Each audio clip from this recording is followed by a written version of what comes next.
మూడవ అధ్యాయం, గలతీయులకు రాసిన పత్రిక 3వ అధ్యాయం 26వ వచనం చదువుకుందాం.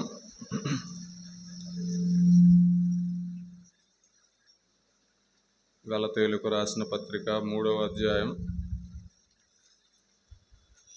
26వ వచనం చదువుకుందాం.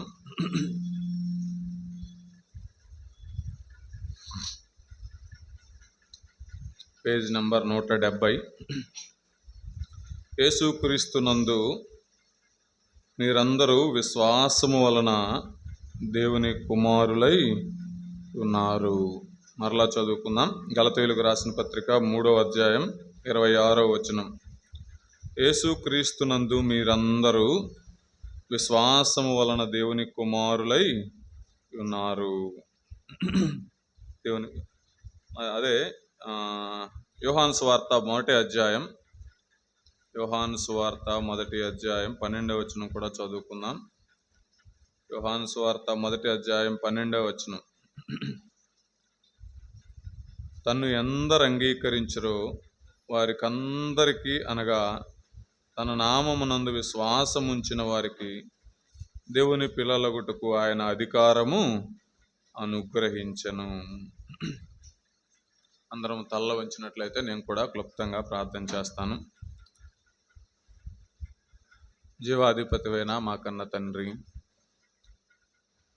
సమస్త సృష్టిని దేవా మాటతో కలుగజేసి నిర్వహించినటువంటి గొప్ప దేవుడవు, సర్వశక్తిమంతుడు, సర్వాధికారి, పరిశుద్ధుడవు, నిన్న నేడు నిరంతరము ఏకరీతిగా ఉన్న గొప్ప దేవుడవు. అందును బట్టి నీకు వందనములు, స్తోత్రములు చెల్లిస్తూ ఉన్నాం దేవా.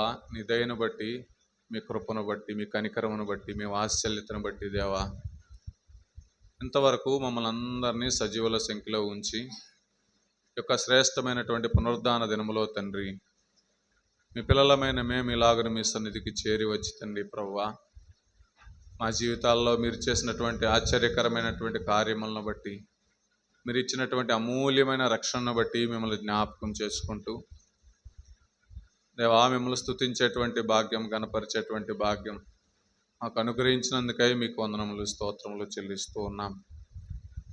తిరిగి దేవా, వాక్య పరిచర్య మిగిలి ఉంటుండగా తండ్రి ప్రభువా, చదవబడినటువంటి వాక్యాన్ని దీవించండి, ఆశీర్వదించండి తండ్రి. నిలవబడినటువంటి నేను దేవా, ఎంత మాత్రము మీ వాక్యమును బోధించుటకు సామర్థ్యం కలవాడను కాను, శక్తి గలవాడను కాను తండ్రి దేవా. మీ చేతులకు అప్పగించుకుంటూ ఉన్నాను దేవా. ఈ సమయాన్ని మాకు ప్రశస్తకరమైనదిగా ఉంచండి తండ్రి ప్రభువా. మీ మాటలు దేవా, జీవము గల మీ మాటలను తండ్రి ప్రభువా, అమూల్యమైన మీ మాటలను దేవా, మా జీవితాలను మార్చే మీ మాటలను దేవా, ఆ జీవితాలను పరిశుద్ధపరిచే మీ మాటలను దేవా, మీరే నిలబడి మాట్లాడవలసిందిగా వేడుకుంటూ ఉన్నాం. మనుషుడి మాటల వలన ఎలాంటి ప్రయోజనం లేదయ్యా. మనుషుని మాటలను దూరపరచండి, మనుషుని తలంపులను, ఉద్దేశములను దూరపరచండి తండ్రి దేవా. మీరే నిలబడి మాట్లాడండి. వినుచున్న మా అందరికీ దేవా, ప్రయోజనకరమైన మీ మాటలను, మాకు అవసరమైన మీ మాటలను తండ్రి ప్రభువా, మీరే నిలబడి మాట్లాడమని, మీ నోటి బూరగా మాత్రమే నన్ను వాడుకోమని, నన్ను తగ్గించమని, మిమ్మల్ని మీరు హెచ్చించుకునమని దేవా, మీ సన్నిధి సహాయాన్ని, పరిశుద్ధాత్మ దేవుడు సహాయాన్ని కోరుకుంటుండగా దేవా, మీరే కనికరించమని మీ చేతులకు అప్పగించుకుంటూ దేవా, మీ దాసును మీ చేతులకు అప్పగించుకుంటూ ఉన్నాం తండ్రి ప్రభువా. అయా, కొద్ది దినాల పరిచర్లో మీరు వాడుకున్నారు వెస్ట్ గోదావరిలో, అందును బట్టి మీకు వందనములు, స్తోత్రములు చెల్లిస్తూ ఉన్నాం. మరి ఇంకనూ దేవా, మీ సేవలో బలముగా వాడుకోనండి తండ్రి. మరి దేవా, మరి పరిస్థితి మీకు తెలుసు. కాళ్ళ వాపుల గురించి మీ సన్నిధిలో మనవి చేసుకుంటూ ఉన్నాను దేవా. చాలిన దేవుడు మీరు, నమ్మదగిన దేవుడు మీరు దేవా. మీ చేతులకు మీ దాసును అప్పగించుకుంటూ ఉన్నాం, కనికరించండి దేవా. త్వరగా స్వస్థత పొందగలిగినట్లు జ్ఞాపకం చేసుకోండి, సహాయం చేయండి. దాసుని కుటుంబాన్ని కూడా మీ చేతులకు అప్పగించుకుంటూ ఉన్నాం దేవా, కనికరించమని దేవా, కృపచూపమని మీ చేతులకు అప్పగించుకుంటూ చేయబడిన ప్రకటనలన్నిటిలో కూడా నీ కృపను కోరుకుంటూ ఉన్నాం దేవా. మీ నామంలో శక్తి ఉన్నదయ్యా తండ్రి. నీ నామమును ఎరిగి ఉన్నవారు కనుక జ్ఞాపకం చేసుకోనండి. ప్రకటనలన్నింటిలో నీ కృపను కోరుకుంటూ దేవా ఈ సమయాన్ని మీ చేతులకు అప్పగించుకుంటూ యేసు ప్రభు వారి ఘననామమున ప్రార్థించి దీనులమై అడిగి వేడుకొంచున్నాము తండ్రి, ఆమేన్. ప్రభునందు ప్రియులారా, గత 2 వారాలుగా దేవుని కుమారుల గురించి మనం ధ్యానం చేస్తూ వస్తున్నాం. దేవుని కుమారులంటే ఆయన యందు విశ్వాసం ఉంచి ఆయన అంగీకరించినటువంటి వారు, ఆయన ఎరిగినటువంటి వారు, లేదా ఆయన చేత ఎరుగబడినటువంటి వారు. లోక మాలిన్యము నుంచి ఆయన కాచినటువంటి అమూల్యమైన రక్తము చేత కడగబడి ఆయన బిడ్డలుగా చేయబడి ఈ లోకములో ఆయన సాక్షులుగా జీవిస్తూ ఆయన రాకడ కొరకు ఎదురు చూసేటువంటి వారందరూ దేవుని కుమారులే. తను ఎందరు అంగీకరించిన వారందరికీ దేవుని పిల్లలగునట్లు ఆయన అధికారము అనుగ్రహిస్తూ వచ్చాడు. ఆయన ఇచ్చిన అధికారమును బట్టి, ఆ వాక్యమును బట్టి మనమందరము దేవుని కుమారులముగా, దేవుని పిల్లలముగా పిలువబడుతూ వస్తున్నాం. అలాగైతే దేవుని కుమారులకు ఉన్నటువంటి లక్షణాలు ఏంటి అంటే 4 మనం చూసాం. క్లుప్తంగా 4 ఒకసారి ధ్యానం చేసుకొని ముందుకు ఇంకా 2 వచనాలు మాత్రమే ఉన్నాయి. ఆ 2 కూడా మనం ధ్యానించుకొని ముగిస్తాం. మొట్టమొదటిగా మనం చూస్తే దేవుని కుమారుల మొదటి లక్షణం దేవుని ఆత్మచేత నడిపించబడటం. దేవుని ఆత్మచేత ఎవరు నడిపించబడతారో వారందరూ దేవుని కుమారులైనట్లుగా మనం చూస్తున్నాం. దేవుని కుమారుల మొదటి లక్షణం దేవుని ఆత్మచేత నడిపించబడటం. పాత నిబంధన కాలంలో అయితే ఆయన ఎల్లప్పుడూ వారితో ఉండినట్లుగా ఆత్మను అనుగ్రహించలేదు. కానీ కొత్త నిబంధన కాలంలో అయితే తన స్వరక్తమిచ్చి సంపాదించుకున్నటువంటి తన ప్రజల కొరకై ఆయన వారితో కూడా ఎల్లప్పుడూ ఉండినట్లుగా, దత్తపుత్రాత్మను పంపినట్లుగా, పరిశుద్ధాత్మ దేవుని పంపినట్లుగా మనం చూస్తూ వచ్చాం. ఆత్మ సంచకరువుగా వారికి అనుగ్రహిస్తూ వచ్చాడు. ఆయన వారిని సర్వసత్యంలోనికి నడిపిస్తాడు అని చూశాం.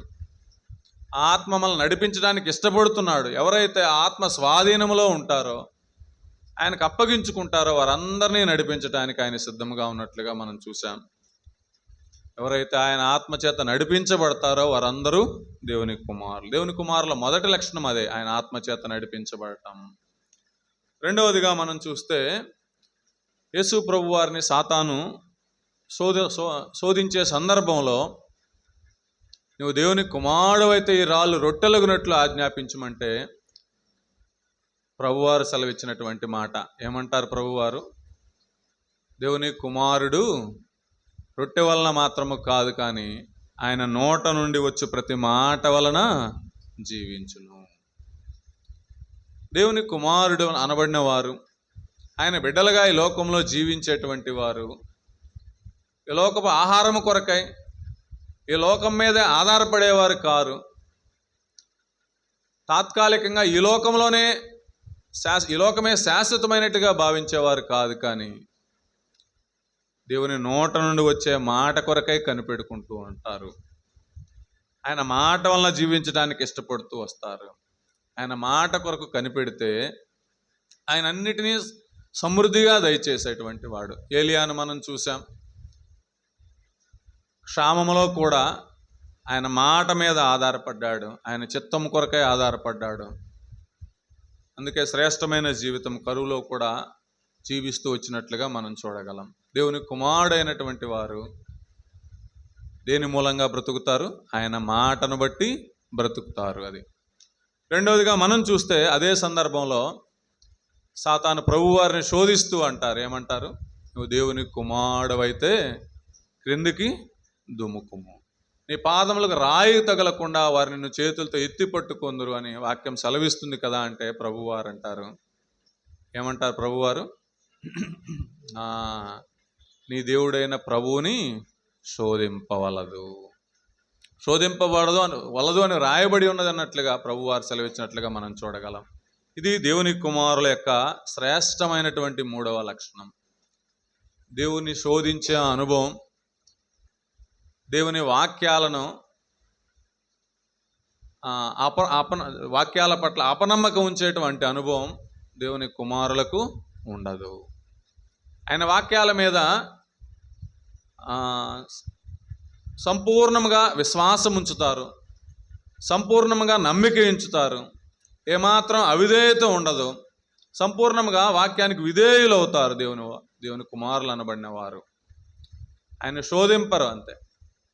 లోకపరమైన వాటి నిమిత్తమై, తాత్కాలికమైన వాటి నిమిత్తమై, లేదా తాత్కాలికంగా సంభవించిన శోధన నిమిత్తమై, శ్రమ నిమిత్తమై ఆయన ఎన్నటికీ శోధించేవారుగా ఉండరు అని మనం చూసాం.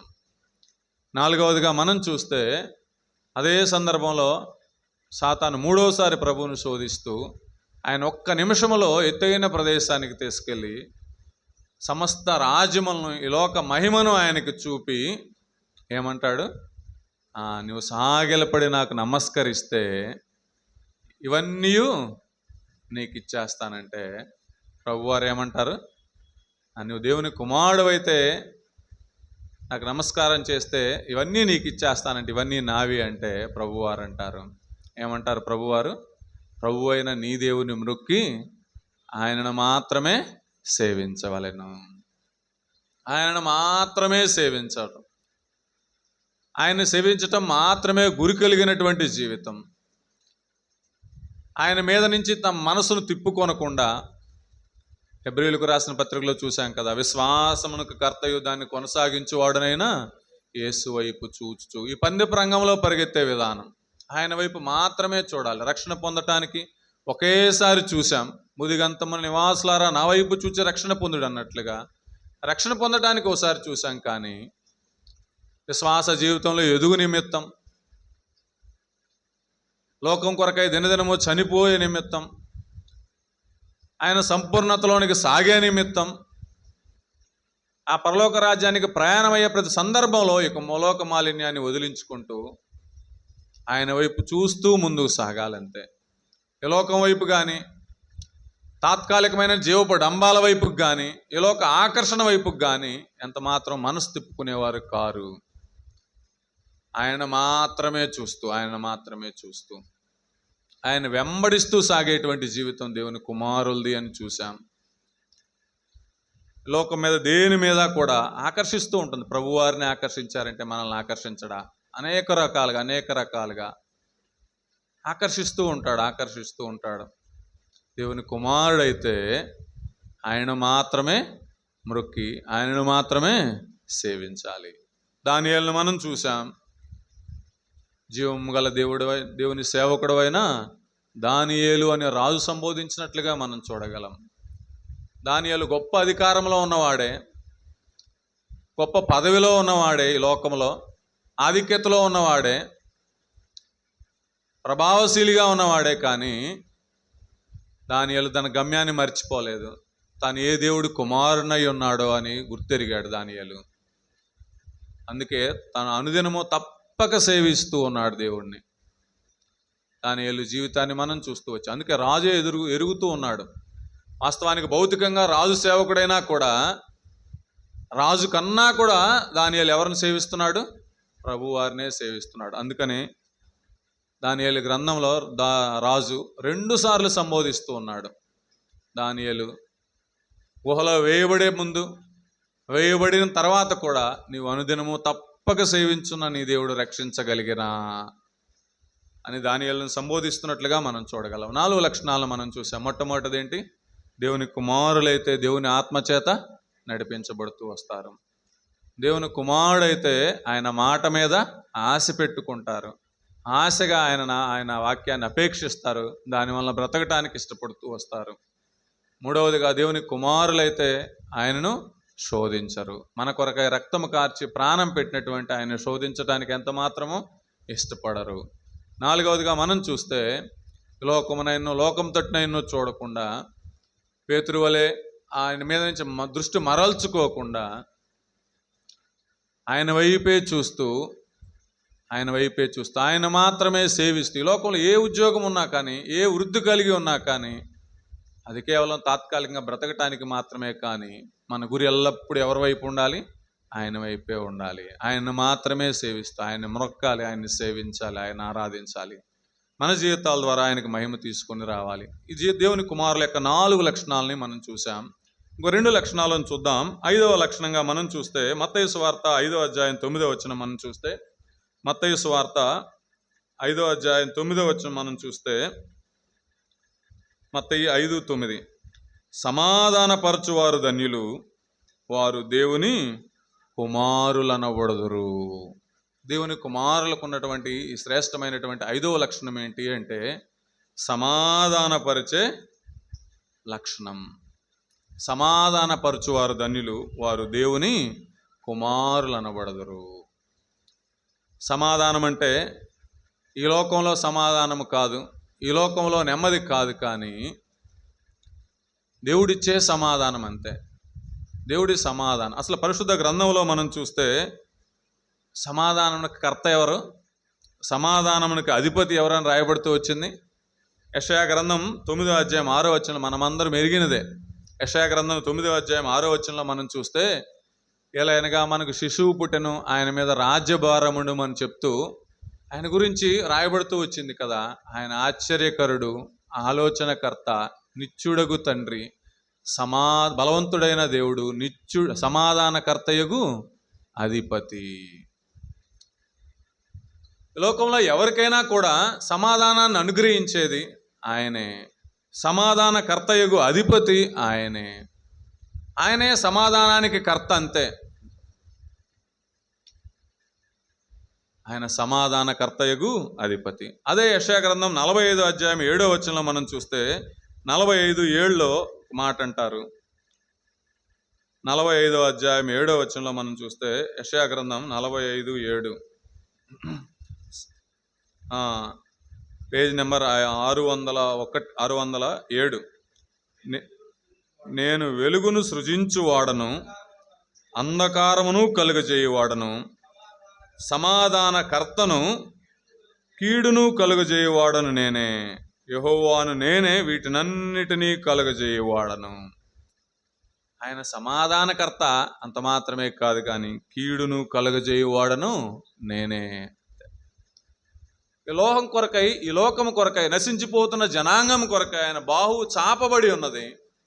వాళ్ళందరి కొరకై మరణిస్తూ వచ్చాడు, గొప్ప త్యాగం చేస్తూ వచ్చాడు.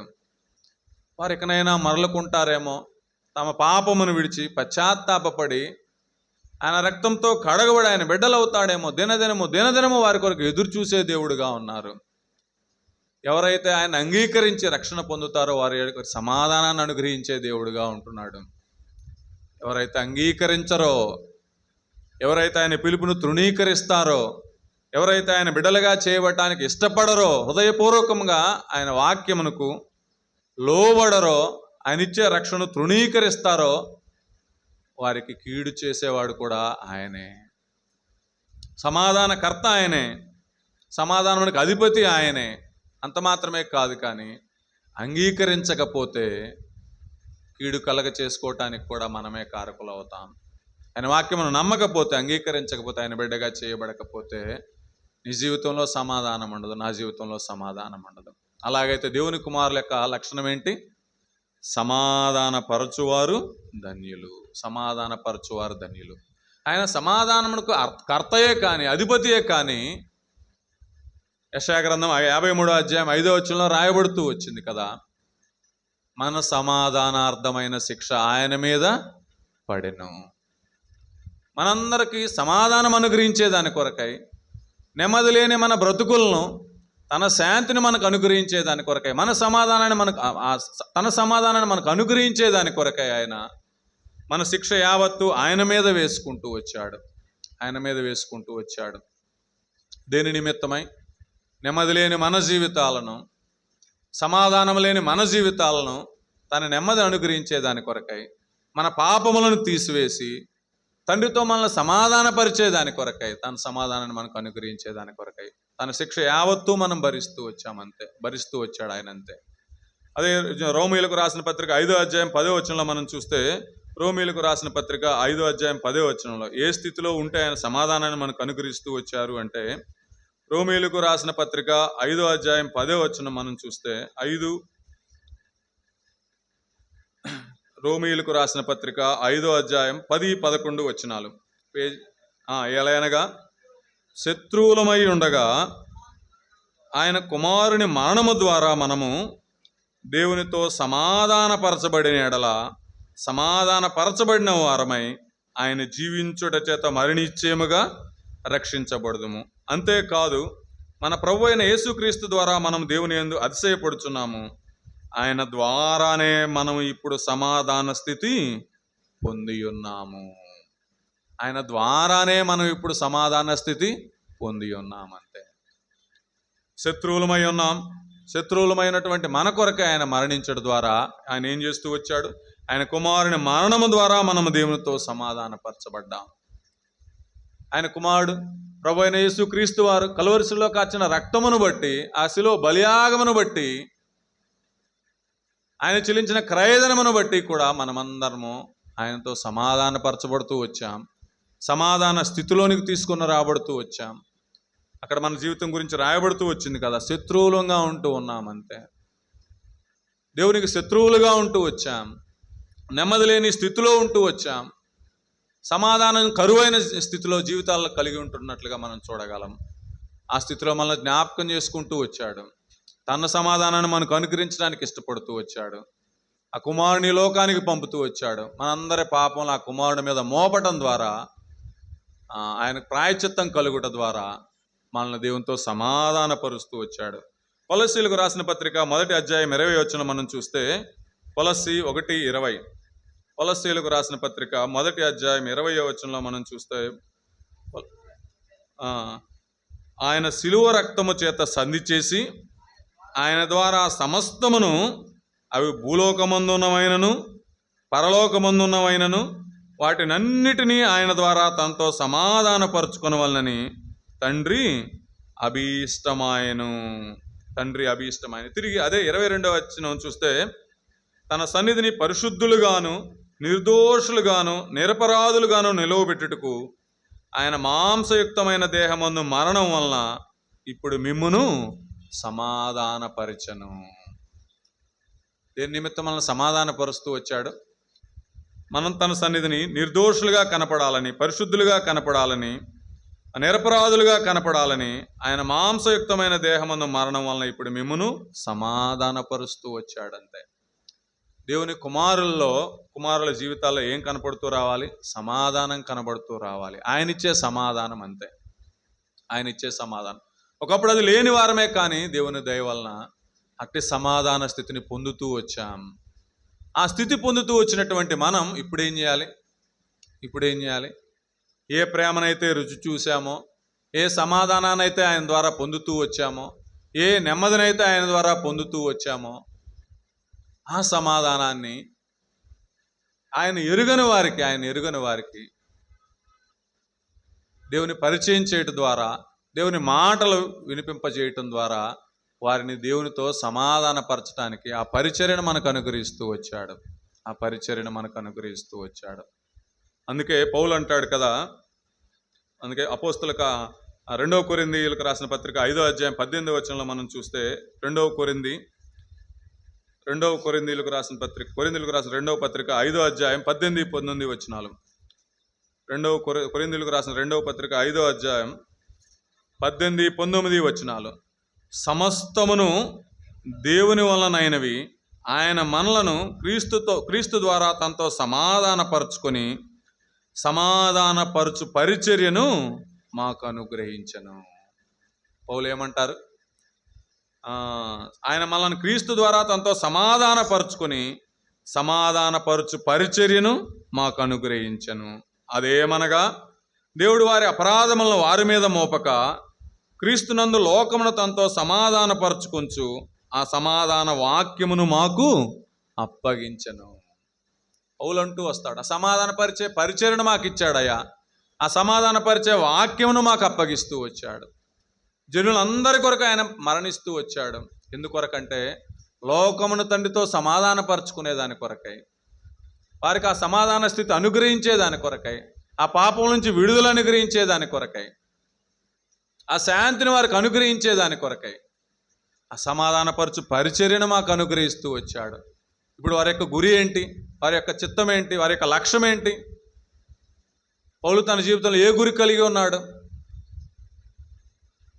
లోకంలో దేవుని ఎరగని వారికి ఆయన పరిచయం చేయటమే, ఆయన సువార్తను ప్రకటించటమే, సమాధానపరచు సువార్తను ప్రకటించటమే, వారిని దేవునితో సమాధానపరచటమే. తానే నెమ్మదిని కలిగి ఉన్నాడో జనులందరూ కూడా ఆ నెమ్మదిని కలిగి ఉండాలని పౌలు యొక్క ఆకాంక్ష. అందుకే ఆ పరిచర్య మాకు అనుగ్రహించాడయ్యా అంటాడు. పౌలుకు మాత్రమే కాదు, కానీ రక్షించబడినటువంటి ప్రతి ఒక్కరికి కూడా, దేవుని కుమారులు అన్నబడిన వారికి కూడా ఈ పరిచర్యను దేవుడు అనుగ్రహిస్తూ వస్తాడు. అసలు క్రీస్తు వారే ఆ సమాధాన సువార్తను ప్రకటించారు కదా. అపోస్తుల కార్యం 10వ అధ్యాయం 36వ వచనంలో మనం చూస్తే, అపోస్తుల కార్యములు 10వ అధ్యాయం 36వ వచనం, అపోస్తుల కార్యములు 10వ అధ్యాయం 36వ వచనంలో మనం చూస్తే 10:36, పేజీ నెంబర్ 113. యేసు క్రీస్తు అందరికీ ప్రభు, ఆయన ద్వారా దేవుడు సమాధానకరమైన సువార్తను ప్రకటించి ఇశ్రాయేలీయులకు పంపిన వర్తమానము మీరు ఎరుగుదురు. దేవుడు తన కుమారుడు అనేటువంటి యేసుక్రీస్తు ప్రభు వారిని లోకానికి పంపుట ద్వారా ఇశ్రాయేలీయులకు, అలాగే సమస్త లోకమునకు, సమస్త ప్రపంచములకు ఏ సువార్తను పంపుతూ వచ్చారు? ఆయన సమాధానకరమైన సువార్తను ప్రకటించి జనులందరికీ కూడా ఏ భేదము లేక అందరూ పాపం చేసి ఉండగా వారందరి కొరకై తన కుమారుడైనటువంటి యేసుక్రీస్తు ద్వారా ఆయన సమాధాన సువార్తను ప్రకటించడానికి తన కుమారుడైనటువంటి యేసుక్రీస్తు ప్రభు వారిని ఈ లోకానికి పంపుతూ వచ్చాడు. నశించిన దానిని వెతికి రక్షించుటకు మనుష్య కుమారుడు వచ్చినట్లుగా మన జీవితాల్లో లేని సమాధానాన్ని, నెమ్మదిని, ఆ మరణ భయాలన్నిటినీ పోగొట్టి మన సమాధానం అనుగ్రహించేదాని కొరకు ఆయన తన కుమారుని లోకానికి పంపుతూ వచ్చాడు. అలాగే పౌలు కూడా అంటాడు కదా, సమాధానపరచు పరిచర్యను మాకు అనుగ్రహిస్తూ వచ్చాడు. అలాగైతే పౌలు ఒక్కడిదే ఆ బాధ్యత కాదు, కానీ దేవుని కుమారుల బాధ్యత ఏంటి? సమాధానపరచువారు ధన్యులు, వారు దేవుని కుమారులు అనబడదురు. దేవుని కుమారులకు ఉన్నటువంటి శ్రేష్టమైనటువంటి 5వ లక్షణం ఏంటి అంటే, నశించిపోయే వారిని, దేవుని ఎరగని వారిని, దేవునికి దూరముగా ఉన్నటువంటి వారిని ఆ సమాధాన స్థితిలోనికి ప్రవేశించులాగున ప్రార్థించి స్వార్థ చెప్పటం ద్వారా, లేదా మన జీవితాల ద్వారా వారిని ఆ మార్గంలోనికి నడిపించటం, మనం నడిపించటం, అది దేవుని కుమారులకు ఉన్నటువంటి శ్రేష్టమైనటువంటి లక్షణం. ఆ సమాధానాన్ని మన జీవితాల్లో కలిగి ఉన్నామా? ఆ సమాధానాన్ని మన జీవితాల్లో కలిగి ఉండకుండా ఇతరులను మనం ఆ సమాధాన స్థితిలోనికి తీసుకొని రాలేం. ఇంకా ఎవరైనా కూడా ఆ సమాధాన స్థితిని పొందలేదేమో, ఆ నెమ్మదికరమైనటువంటి స్థితిని పొందలేదేమో. లోకమిచ్చే సమాధానం కాదు, లోకమిచ్చే నెమ్మది కాదు, అంతే. లోకమిచ్చే నెమ్మది కాదు. యోహాను సువార్త 14వ అధ్యాయం 27వ వచనంలో రాయబడుతూ వచ్చింది కదా, నేను నా శాంతిని మీకు అనుగ్రహిస్తూ ఉన్నాను. లోకమిచ్చినట్లుగా కాదు, నా శాంతిని మీకు అనుగ్రహిస్తూ ఉన్నాను. అక్కడ ఫుట్ నోట్ అనేసి కింద ఒక మాట రాయబడుతూ వచ్చింది. అక్కడ శాంతి అని రాయబడుతుంది, కానీ కింద రాయబడుతూ వచ్చింది, నా సమాధానమును మీకు అనుగ్రహించి వెళుచున్నాను. ఈ లోకంలో సమాధానం అంటే ఏమనుకుంటారు? ఈ లోకంలో సమాధానం అంటే ఏంటి? ఏ చీకు చింత లేకుండా ఉండటం, ఏ ఇబ్బంది లేకుండా ఉండటం, అన్ని రకాలుగా క్షేమకరమైన స్థితిలో ఉండటం, అది నెమ్మది అనుకుంటారు, అది సంతోషం అనుకుంటారు, అది సమాధానం అనుకుంటారు, అంతే ఈ లోకం. కానీ మన నెమ్మది ఏంటి? ఈ లోకంలో మనం కలిగి ఉన్నది ఏది కూడా మనకి నెమ్మదిని కలగజేయజాలదంతే. ఈ లోకంలో మనం కలిగి ఉన్నది ఏది కూడా సంతోషాన్ని కలగజేయజాలదు. మనకు సంతోషాన్ని ఇచ్చేది ఒక్కరే, ఆ ప్రభు అయినటువంటి యేసుక్రీస్తు వారే. ఈ లోకంలో ఏం కలిగి ఉన్నా, ఏం కలిగి లేకపోయినా ఆయన సన్నిధి మనతో ఉంటే, ఆయన దయ మనతో ఉంటే అదే నెమ్మది, అదే ఆనందం, అదే సంతోషం, అంతే. ధనవంతుడు ఎక్కడున్నాడు? ధనవంతుడు లాజరు వృత్తాంతం మనం చూస్తే, ధనవంతుడు ఎక్కడున్నాడు? నెమ్మదిగా ఉన్నాను అనుకున్నాడు. తింటూ త్రాగుతూ సుఖిస్తూ వచ్చాడు. లాజరు అయితే ఎలా ఉన్నాడు? కురూపులతో బాధపడుతూ ఉన్నాడు. కుక్కలు వచ్చి వాని కురుపులు నాకెనన్నట్లుగా చూస్తున్నాం. ధనవంతుడు అదే నెమ్మది అనుకున్నాడు, దేవుని ఎరగలేదు. నేత్రములు మూయబడిన స్థితిలో ఉన్నాడు. చివరికి ధనవంతుడు ఎక్కడున్నాడు? కాలిపోతూ ఉన్నాడు. వేదనకరమైన స్థితిలో ఉన్నాడు, బాధకరమైన స్థితిలో ఉన్నాడు. తండ్రివైన అబ్రహామా, నీ వ్రేలి కొనను నీళ్ళలో ముంచి నా దాహం తీర్చుటకయ్యా. రోదిస్తూ ఉన్నాడు. లాజరు అయితే ఎలాగున్నాడు? తండ్రి రొమ్మున, అబ్రహాము రొమ్మున ఆనుకుంటూ ఉన్నాడు, కొనిపోబడుతూ ఉన్నాడు. ఏం కలిగి ఉన్నా, ఈ లోకంలో ఏం సంపాదించినా కూడా అవి మనకు నెమ్మదినివ్వజాలవు, కానీ క్షణమాత్రంలోనే నశించిపోయేవే. కానీ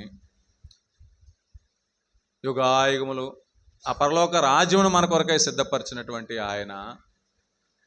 ఆయనిచ్చే సమాధానమే శ్రేష్టమైనది అంతే.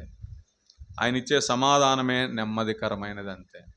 ఆ సమాధానాన్ని మన జీవితాల్లో కలిగి ఉండకుండా ఇతరులను మనం ఆ స్థితిలోనికి మనం తీసుకుని రాలేం. ఆ సమాధానకరమైన స్థితిని అనుభవిస్తున్నామా? దేవుని తోడును మనం గమనించగలుగుతున్నామా? దేవుని సన్నిధిని మనతో గమనించగలుగుతున్నామా?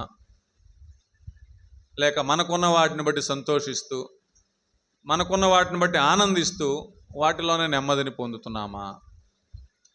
యోబు పత్రికలో అంటాడు కదా, యోబు ఒక మాట అంటాడు. 22వ అధ్యాయం 21వ వచనంలో మనం చూస్తే 22, 21 యోబు గ్రంథం 22, 21. ఆయనతో సహవాసము చేసిన ఎడల నీకు సమాధానము కలుగును. ఎలా కలుగుతుందంటే సమాధానం, ఆయన ఇచ్చే సమాధానం, ఆయనతో సహవాసము చేస్తే నీకు సమాధానము కలుగును. ఆ సమాధానాన్ని మన జీవితాల్లో పొందామా? సహవాసం చేస్తున్నామా? ఆయన ఇచ్చే ఆయనతో ఉన్న సహవాసమును బట్టి సమాధానాన్ని పొందగలుగుతున్నామా? నెమ్మదిని పొందగలుగుతున్నామా? మన సమాధానం మన జీవితాల్లో ఉంటే మనం దేవుని కుమారులమే. అప్పుడు మనం ఏం చేస్తూ రావాలి? అనేకులను ఆ సమాధానకరమైన స్థితిలోనికి మనం తీసుకుని రాబద్దులమై ఉన్నాం. ఆయన ఇచ్చిన బాధ్యత అది అంతే, ఆయన ఇచ్చిన పరిచర్య అంతే. అది నిన్ను నన్ను దానికి యోగ్యులుగా ఎంచుతూ వచ్చారు. పేతురు రాసిన పత్రికలో ఉంది కదా, దేవదూతలు ఈ పరిచర్ని తొంగి చూడగోరుచున్నారు, కానీ వారి కొరకే ఈ పరిచర్య నియమించలేదు, కానీ మన కొరకై సిద్ధపరుస్తూ వచ్చాడు. ఆ పరిచర్య మనకు అనుగ్రహిస్తూ వచ్చారు. అది మనంతటా మనం జనులను సమాధానకరమైన స్థితిలోనికి తీసుకొని రాలేము, కానీ ఆయన వాక్యం, ఆయన ఆజ్ఞ కదా. మత్తయి సువార్త చివరి అధ్యాయం చివరి వచనంలో రాయబడుతూ వచ్చింది కదా, శిష్యులతో ఏమంటాడు? మీరు వెళ్ళి సమస్త జనులను నాకు శిష్యులుగా చేయండి అంతే. పేతురును యాకోబు వీళ్ళని రక్షించుకునేటప్పుడు ఏమంటాడు? మీరు నా వెంబడి రండి, నేను మిమ్మల్ని మనుషులను పట్టు జాలరులుగా చేతును.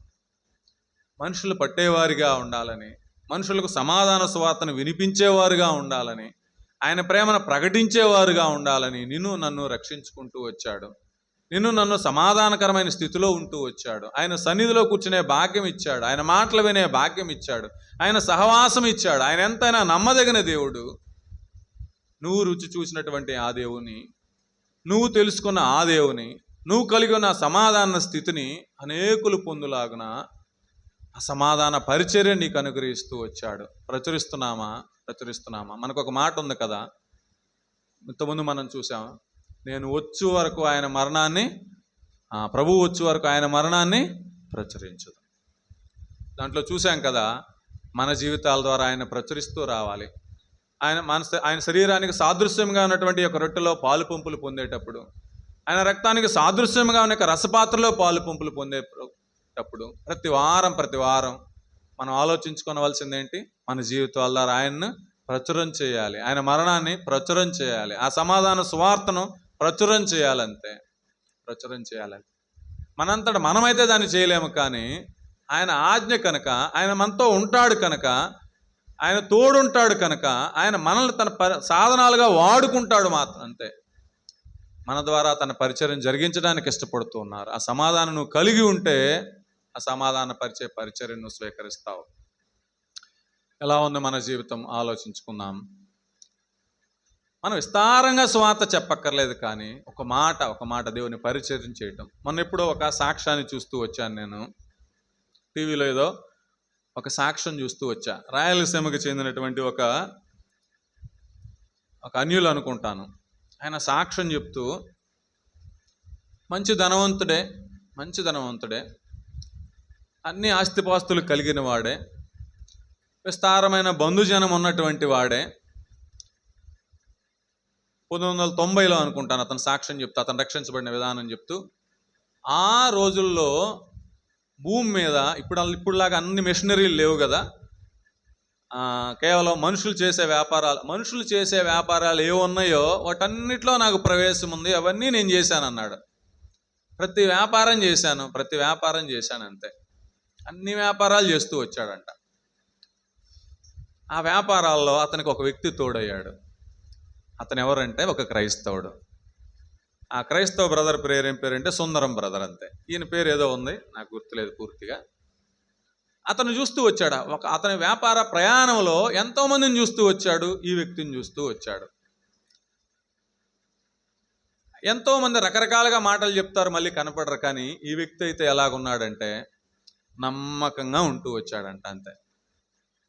అన్ని రకాల వ్యాపారాల్లో ప్రవేశం ఉంది కనుక ఆ వ్యక్తి కూడా ఇతని దగ్గరకు వస్తూ ఆయన మాట్లాడే ప్రతి మాట సత్యంగా కనపడుతూ ఉందంట. ఆయన ఏది మాట్లాడతాడో అదే చేస్తాడంట. ఏమన్నా తీసుకెళ్ళినా పలానా సమయానికి తీసుకొస్తానంటే మళ్ళీ సరైన సమయానికి తీసుకొస్తున్నాడంట. అంత నమ్మకంగా ఉంటూ వచ్చాడంట.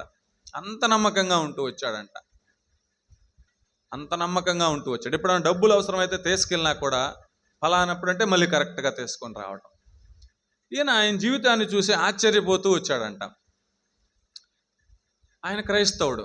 ఈయన వీళ్ళ తాతల నుంచి తండ్రుల నుంచి వచ్చిన ఆచారాల ప్రకారం రోజుకొకరిని పూజిస్తూ వచ్చేవాడు. ఆదివారం ఒకరిని, సోమవారం ఒకరిని, మంగళవారం ఒకరిని, బుధవారం ఒకరిని, రోజు ఇదే నిత్యకృత్యం, అంతే. ఈయన యొక్క పూజా విధానాన్ని, ఈయన యొక్క భక్తిని ఎరిగినటువంటి ఆ క్రైస్తవులు ఒక్క మాట చెప్పాడంట, అంతే. అయ్యా, నువ్వు ఆదివారం రేపు చర్చికి రావాలయ్యా అన్నాడంట, అంతే. ఒక్క మాట, అంతే.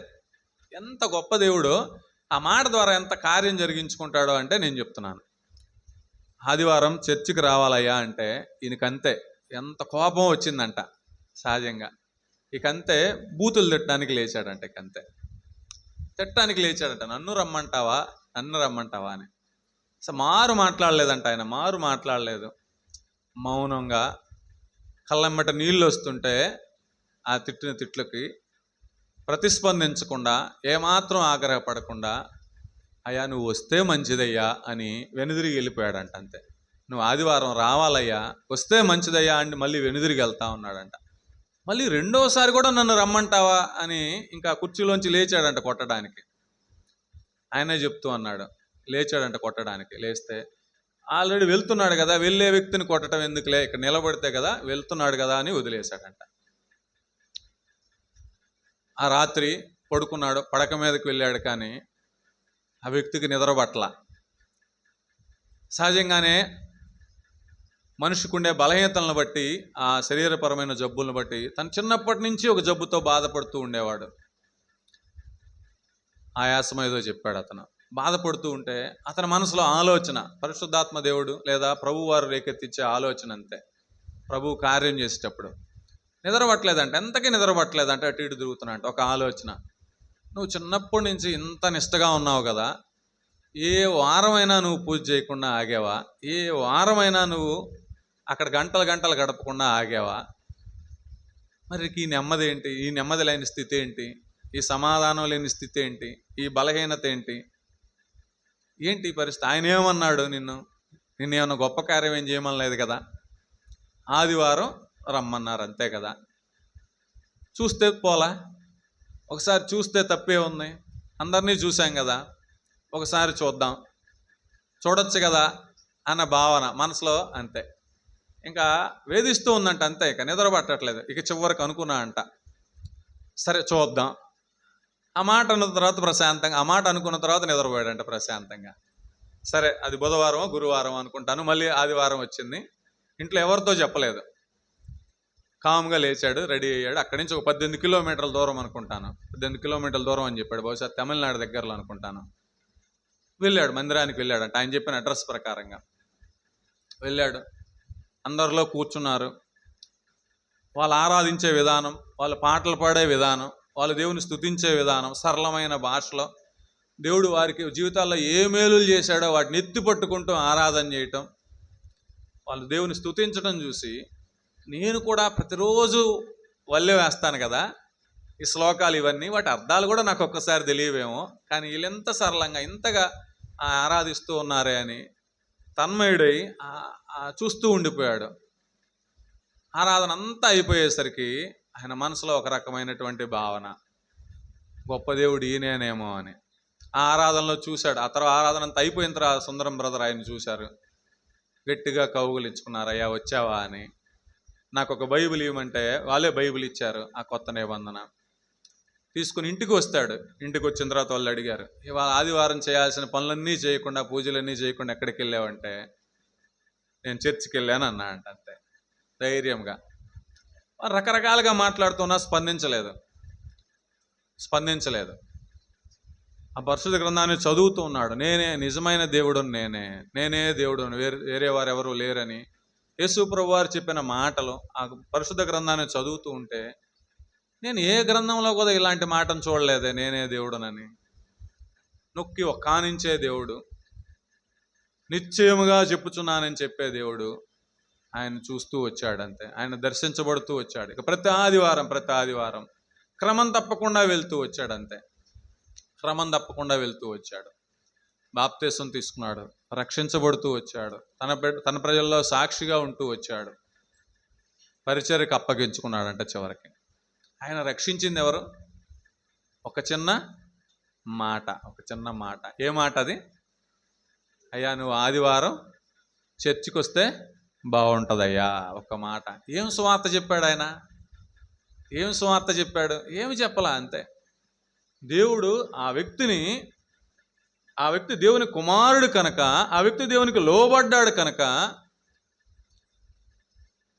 ఆయన సాధనముగా వాడుకున్నాడు, పనిముట్టుగా వాడుకున్నాడు. అంతే, రక్షించబడటం దేవుడి చిత్తం, మన ఆలోచన కాదు. ఎవరిని రక్షించాలో ఆయన చిత్తం. అంతే, అది ఆయన చిత్తం. ఆయన ఒక్క మాట ద్వారా ఆ వ్యక్తి తమ స్వజనులను విడిచి దేవుని బిడ్డగా మారుతూ వచ్చాడు. తన ఆచారములను మరచి దేవుని బిడ్డగా మారుతూ వచ్చాడు. సమాధానపరచు పరిచర్య. ఆ వ్యక్తి ఎవరిని సమాధానపరిచాడు?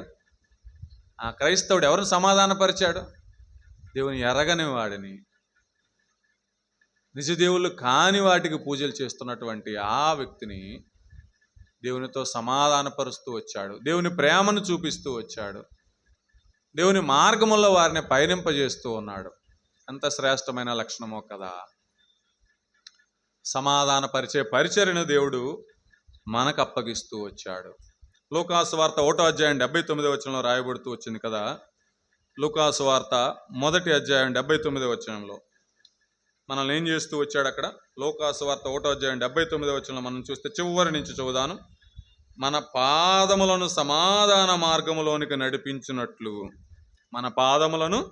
సమాధాన మార్గములోనికి నడిపించినట్లు, చీకటిలోను మరణఛాయలోను కూర్చుండే వారికి వెలుగిచ్చుటకై ఆ మహావాత్సల్యమును బట్టి పైనుండి ఆయన మనకు అరుణోదయ దర్శనము అనుగ్రహించెను.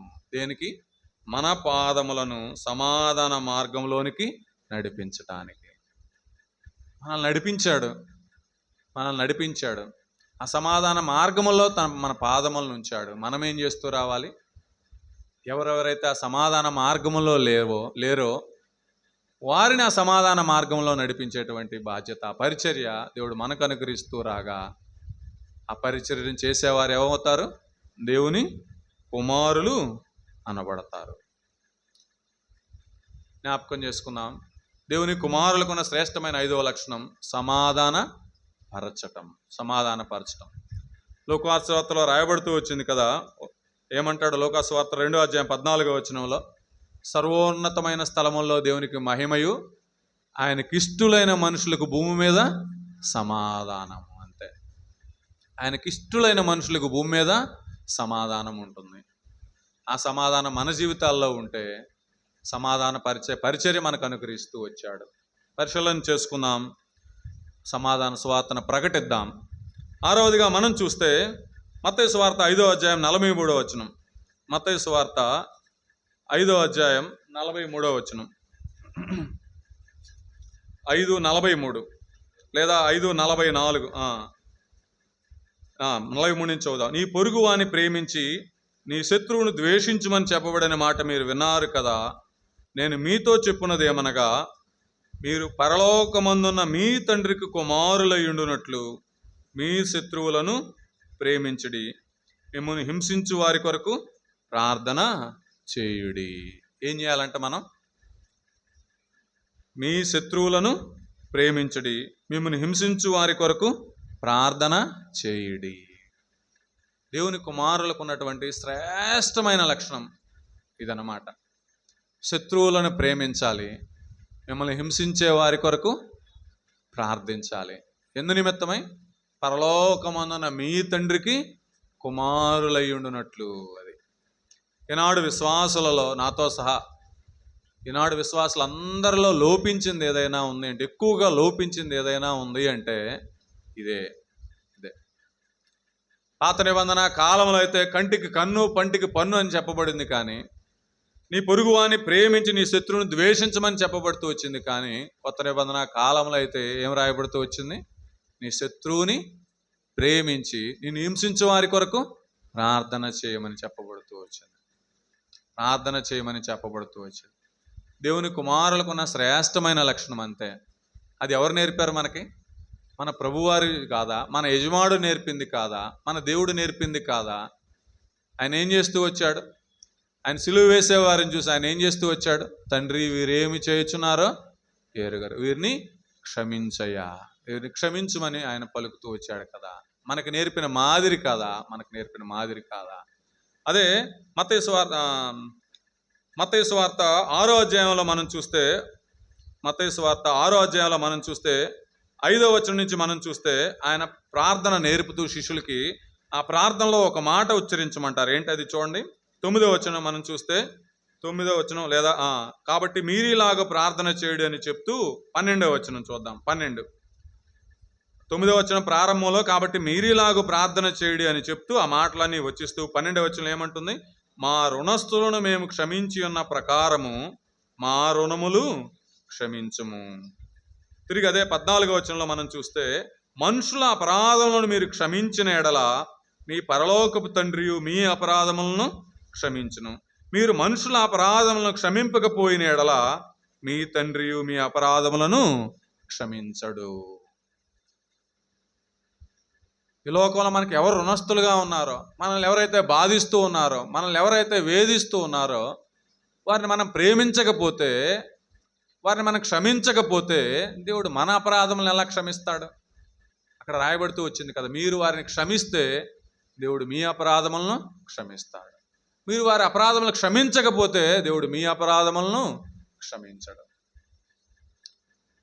సాతానుడు అనేక మంది వారి ద్వారా, ఒక్కొక్కసారి దేవుని ఎరిగిన వారి ద్వారా, ఒక్కొక్కసారి దేవుని ఎరగని వారి ద్వారా అనేక శోధనలు తీసుకొని వస్తాడు.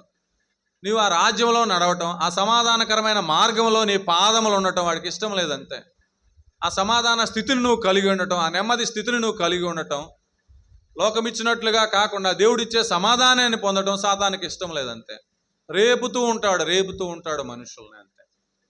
నువ్వేం చేస్తూ రావాలి? వారి కొరకై ప్రార్థన చేస్తూ రావాలి, వారిని క్షమిస్తూ రావాలి, వారిని దేవుడి కొరకై అప్పగించుకుంటూ రావాలి. మత్తయి సువార్త 18వ అధ్యాయం 35వ వచనంలో మనం చూస్తే 18:35లో మనం చూస్తే 18:35, మీలో ప్రతి వాడును తన సహోదరుని హృదయపూర్వకంగా క్షమింపని ఎడల నా పరలోకపు తండ్రి ఆ ప్రకారమే మీ ఎడల చేయనను.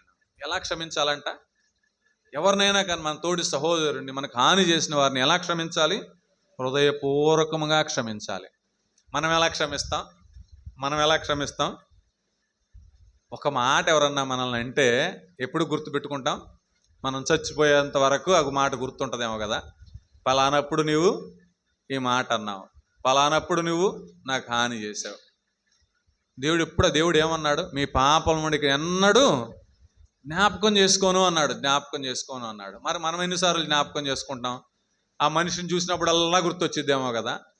ఆ మనిషిని చూసినప్పుడల్లా గుర్తొచ్చిద్దేమో మనకి. అది దేవుని లక్షణమా? హృదయపూర్వకముగా క్షమించాలి.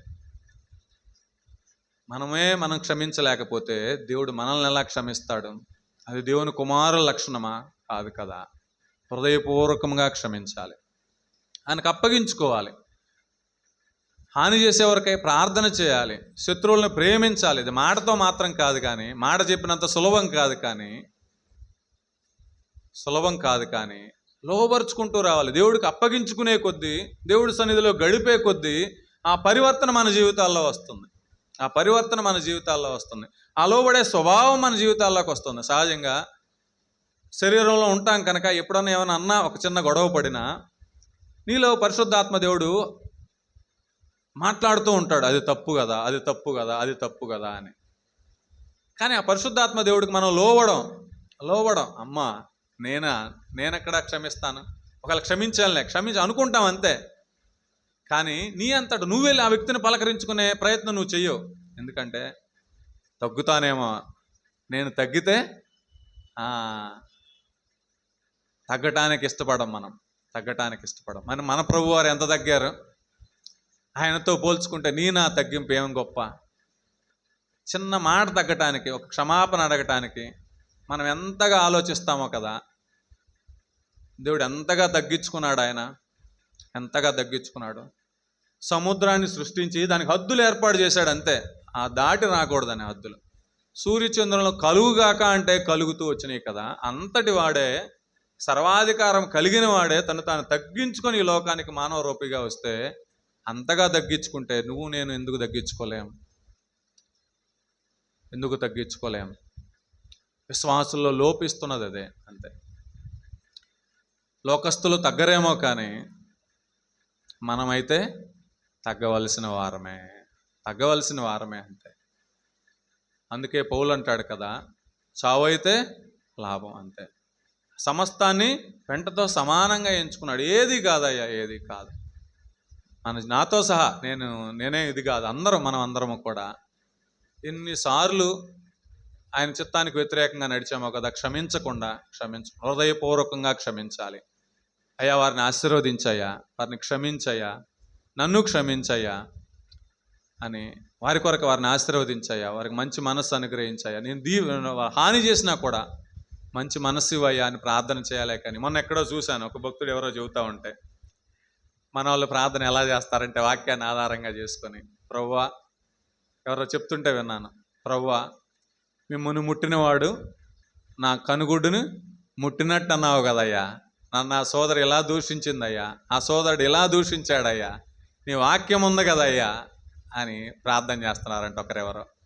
ఆ ప్రార్థనలు కదా మనం చేయాల్సింది. ఏం చేయాలి? ప్రభువారు ఏం చేస్తూ వచ్చారు? తండ్రి వీరేమి చేయుచున్నారో వీరెరుగరు, వీరిని క్షమించయ్యా. హృదయపూర్వకంగా ఇక్కడ జ్ఞాపకం చేసుకోకూడదు అంతే. వాటిని జ్ఞాపకం చేసుకోకూడదు. ఆ పరిస్థితి మనలో ఉందా? జ్ఞాపకం చేసుకున్నాను. మార్కు సువార్త 11:25 మనం చూస్తే ముగించుకుందాం. మార్కు 11:25 మనం చూస్తే, మార్కు సువార్త 11:25 ఇవన్నీ వాటి గురించే రాయబడుతూ వచ్చినాయి. 11:25 మనం చూస్తే, మీకు ఒకరి మీద విరోధం ఏమైనను కలిగి ఉన్న ఎడల మీరు నిలువబడి ప్రార్థన చేయనప్పుడు ఎల్లను వాని క్షమించడి. మనం ప్రార్థన చేసుకున్నప్పుడల్లా ఎవరి గురించి ప్రార్థన చేయాలంట? మన స్నేహితుల గురించి కాదు, వాళ్ళ గురించి కూడా చేయాలి, వారిని వదిలేయమని కాదు. మరి ముఖ్యంగా ఎవరిని జ్ఞాపకం చేసుకోవాలి? నీకెవరి మీద అయితే విరోధం ఉందో, నీకెవరైతే హాని చేశారో, నీకెవరైతే శత్రువులుగా ఉన్నారో, నిన్నెవరైతే శత్రువుగా భావిస్తున్నారో వారి జ్ఞాపకం చేసుకోవాలి. జ్ఞాపకం చేసుకుని ఏం చేయాలి? మీరు నిలువబడి ప్రార్థన చేయనప్పుడు ఎల్లను వాని క్షమించుడి. ప్రార్థన చేయనప్పుడల్లా క్షమించాలి. అప్పుడు పరలోకమందున మీ తండ్రి మీ పాపములు క్షమించును. మనం క్షమించం. కానీ మనమేమంటాం దేవుడి దగ్గరికి వచ్చి, అయ్యా నన్ను క్షమించు. మనం క్షమించకుండా దేవుడు క్షమిస్తాడా? ఎరగనప్పుడు, దేవుని ఎరగనప్పుడు చేసిన పాపాలన్నీ క్షమించాడు దేవుడు.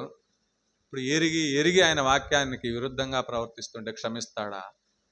నువ్వు క్షమిస్తే ఆయన క్షమిస్తాడు. ఎఫెసీయులకు రాసిన పత్రిక 4:32 మనం చూస్తే, ఎఫెసీయులకు రాసిన పత్రిక 4:32లో, ఎఫెసీయులకు రాసిన పత్రిక 4:32, ఒకని ఎడల ఒకడు దయ కలిగి కరుణా హృదయులై క్రీస్తునందు దేవుడు మిమ్మును క్షమించిన ప్రకారము మీరును ఒకరినొకరు క్షమించుడి. ఏం చేయాలంట? కరుణా హృదయులుగా ఉండి దయ కలిగి క్రీస్తునందు దేవుడు మిమ్మల్ని క్షమించిన ప్రకారం మీరును ఒకరినొకరు క్షమించుడి. ఒకరినొకరు క్షమించాలి. బైబిల్లో రాయబడుతూ వచ్చింది కదా, నేను ఎన్ని మార్లు క్షమించాలి అంటే, ప్రభువారు చెప్తాడు కదా, లోకాసు వార్త 17:4 అనుకుంటాను, ఒక సహోదరుడు ఒక దినములో 7 మార్లు మన ఎడల పాపం చేసి 7 మార్లు నీ వైపు తిరిగి నేను మారు మనసు పొందాను అంటే, ఆ వ్యక్తిని ఏం చేయాలి? క్షమించాలి అంట. ఎన్ని మారులైనా రక్షించబడినప్పటి నుంచి ఇప్పటి వరకు కూడా ఎన్ని మార్లు తప్పిపోయామో కదా. మన చూపుల్లోనైతేనేమి, మాటల్లోనైతేనేమి, ప్రవర్తనలోనైతేనేమి, ఆలోచనలోనైతేనేమి ఎన్ని మార్లు తప్పిపోయామో కదా. మన కొరకై మన ప్రభు అయిన యేసుక్రీస్తు వారు తండ్రి కుడి పార్శ్వమున కూర్చుని విజ్ఞాపన చేయుచూ ఉన్నాడు. వీరేమి చేయుచున్నారు, వీరు ఎరుగరయ్యా వారిని క్షమించున్నారు. విజ్ఞాపన చేస్తూ ఉన్నాడు. మనం చేయకూడదా? ఆయన మనకు చూపిన మాదిరి కదా, మనం కూడా ప్రార్థన చేద్దాం. దేవుని కుమారు లక్షణాలు ఏంటి? ఇవాళ చూసిన 2 ఏమిటి? మొట్టమొదటిగా ఏంటి? దేవుని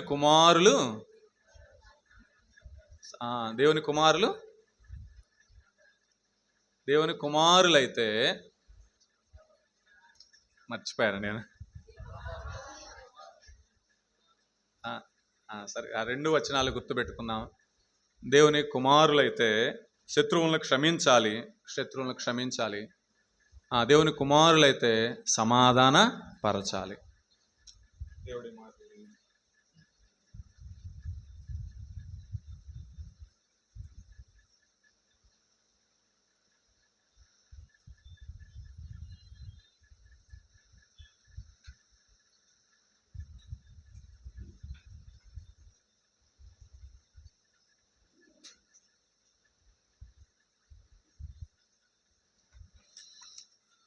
మంచిది. దేవుని పిల్లలముగా, దేవుని కుమారులైతే మనలో ఉండవలసిన గుణలక్షణాలు, దేవుని పిల్లలము కాకముందు మనలో ఉండే లక్షణాలు వేరు, దేవుని పిల్లలమైన తర్వాత మనలో ఉండవలసిన లక్షణాలు వింటూ వస్తున్న వరుసగా ఈ దినం సమాధానపరచువారు ధన్యులు. ఎక్కడ?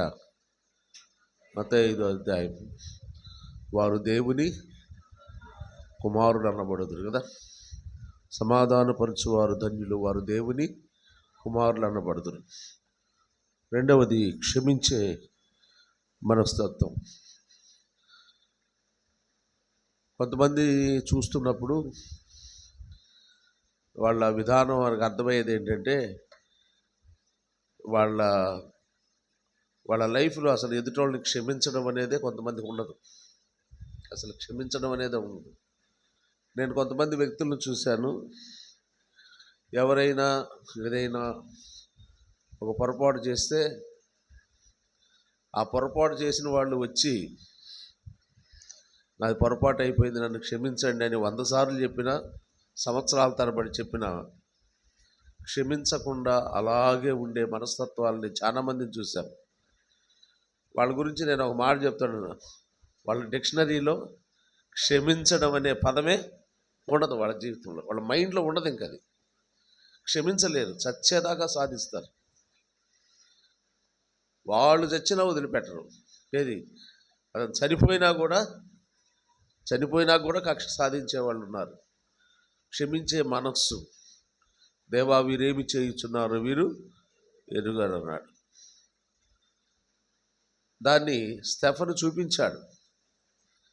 అందుకే అపోస్తలుడైన పౌలు క్రీస్తుకు కలిగిన మనస్సు మీరును కలిగి ఉండి. ఏ మనసు అయింది? సమాధానపరచడం కదా. మనలను దేవునితో కొలసీ పత్రికలు అంటారు, మన దేవునితో సమాధానపరచుట అనే మాట. తండ్రి అభిష్టమాయన అంటాం. ఆయన సమాధానపరిచేవాడుగా ఉన్నాడు, ఆయన క్షమించేవాడు. ఆ రెండింటికి రుజువేంటి?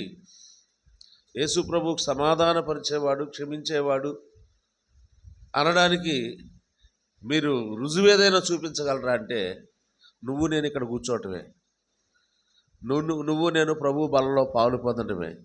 దీంట్లో ఏమున్నాయి? తండ్రితో మనలను సమాధానపరిచాడు సిలువ రక్తము చేత. ఆ వచ్చిన గుర్తురాలేదు, కొలసీ పత్రికలో ఉంటుంది.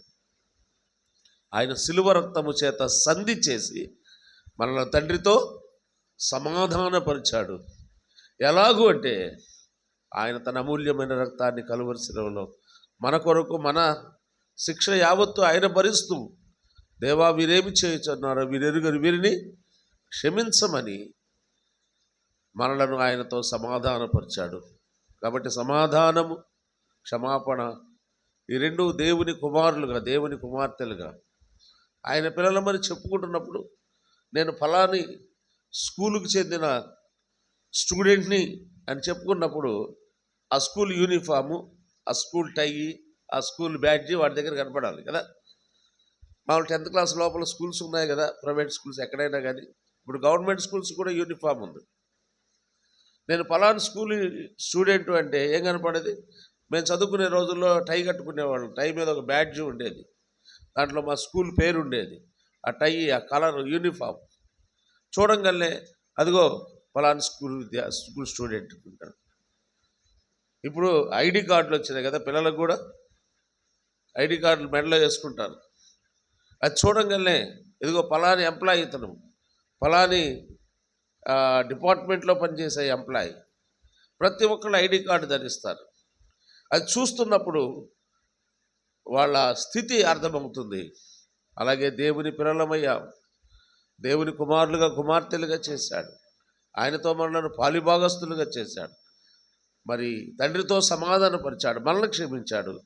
మనలో కనబడిసిన ఆ రెండు గుణాలు క్రీస్తు యేసు కలిగిన మనసు మీరును కలిగి ఉండండి అన్నాడు. అలాగూ ఉండడానికి ప్రభు కృప మనకు తోడైండునుగాక.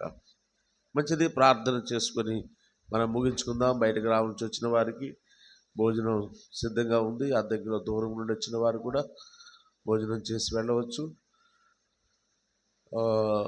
మన రామారావు బ్రదర్ వచ్చి ప్రార్థన చేసి ముగిస్తారు.